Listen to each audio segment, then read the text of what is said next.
2025 সালে কেন্দ্রীয় চুক্তিতে থাকা ক্রিকেটারদের নাম ঘোষণা করেছে বাংলাদেশ ক্রিকেট বোর্ড। তবে নাম থাকলেও কেন্দ্রীয় চুক্তি থেকে সরে দাঁড়ালেন মাহমুদুল্লাহ রিয়াদ। শীর্ষ ক্যাটাগরিতে একমাত্র ক্রিকেটার হিসেবে রয়েছেন তাসকিন আহমেদ। কে রয়েছেন কোন গ্রেডে, কত টাকা বেতন পাবেন? রহমান পেয়ারের রিপোর্ট। এক সময় থামতে হয়, বিদায় বলতে হয়। আন্তর্জাতিক ক্রিকেটে কেবল ওডিআই ফরম্যাটেই খেলছেন মাহমুদুল্লাহ। যে কোনো সময় দিতে পারেন বিদায়ের ঘোষণা। কেন্দ্রীয় চুক্তিতে রিয়াদকে রেখেছিল বিসিবি, কিন্তু নিজের নাম প্রত্যাহার করে নিয়েছেন তিনি।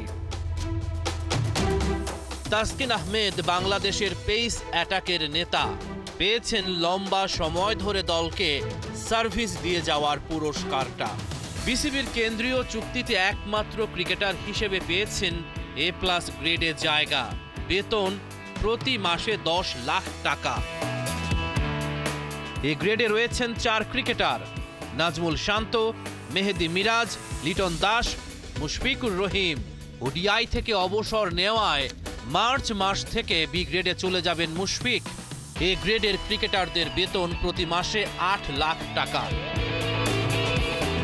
বিসিবির কেন্দ্রীয় চুক্তির বি গ্রেডে মুমিনুল হক, তাইজুল ইসলাম, মুস্তাফিজুর রহমান, তাওহিদ হৃদয়, হাসান মাহমুদ, নাহিদ রানা।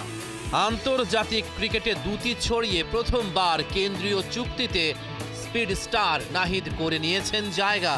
বি গ্রেডের ক্রিকেটারদের বেতন 6 লাখ টাকা।